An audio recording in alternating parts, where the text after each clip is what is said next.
মই হয় মিছা নহয় কথাটো যে মই প্ৰথমতে চকীত উঠিছিলোঁ, তাৰপাছত মই টেবুলত উঠিছিলোঁ আৰু টেবুলত উঠাটো মোৰ ক্লাইমেক্স আছিলে, অৰ্থাৎ যেতিয়া মোক ক'লে যে নাই ক'ব নোৱাৰিবা আৰু কংগ্ৰেছৰ বিধায়কজন নুৰুল খুদাই যেতিয়া বেলেগ এটা বিষয়ে কথা কৈ দিলে যে কথা ক'ব নোৱাৰিবা আৰু, অথচ মই গুৱাহাটীৰ পৰা কি কয় শিৱসাগৰৰ পৰা টোপনি ক্ষতি কৰি গৈছিলোঁ অকল এটাই কথা ক'বলৈ যে আমি বিধানসভাত এটা প্ৰস্তাৱ ল'ব লাগে যে এই তিনিখন জিলাৰ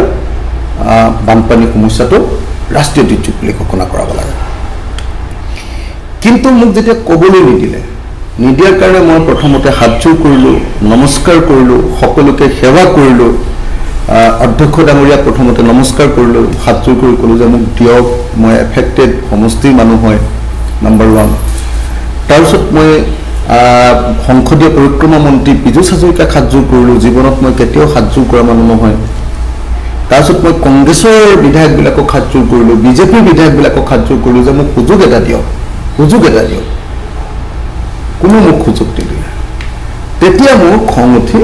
মই চকীৰ ওপৰত আৰু তাৰপিছত ডেস্কৰ ওপৰত উঠাটো হয়। যিবিলাকে মোক ইয়াৰ কাৰণে আজি অধ্যক্ষই মোক বহুত মানে কৈছে যে মই গৰিমা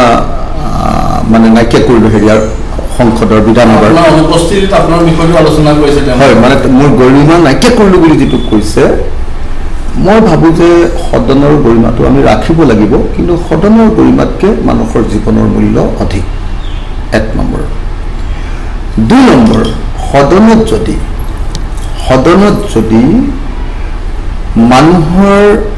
মহাপ্ৰলয়ৰ কথা নাপাতি বা পাতিবলৈ সময় নাথাকে, যদি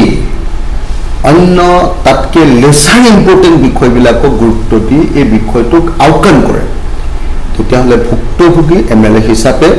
ভুক্তভোগী সমষ্টিৰ MLA হিচাপে মই প্ৰতিবাদ কৰিবলৈ বাধ্য। আৰু মই ভাবোঁ যে যি মানুহে এবাৰ বানপানীত পৰিছে, নিজৰ ঘৰৰ সকলো লাম লাকতো ধ্বংস হৈ গৈছে, যি মানুহে ৰাস্তাৰ কাষত বা কেম্পত মহৰ কামোৰ খাই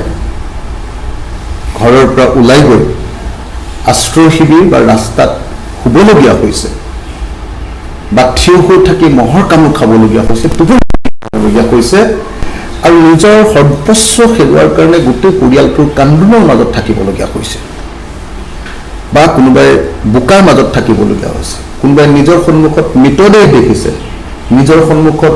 গৰু বা জীৱ জন্তুৰ মৃত্যু দেখিছে, নিজৰ সন্মুখত মানুহৰ অত্যাচাৰ, মানুহৰ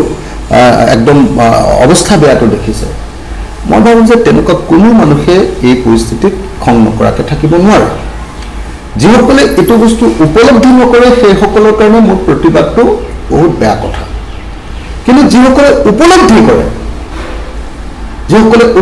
কৰে তেওঁলোকে বুজি পাব যে মই প্ৰতিবাদ কৰাটো এটা স্বাভাৱিক ঘটনা আছে।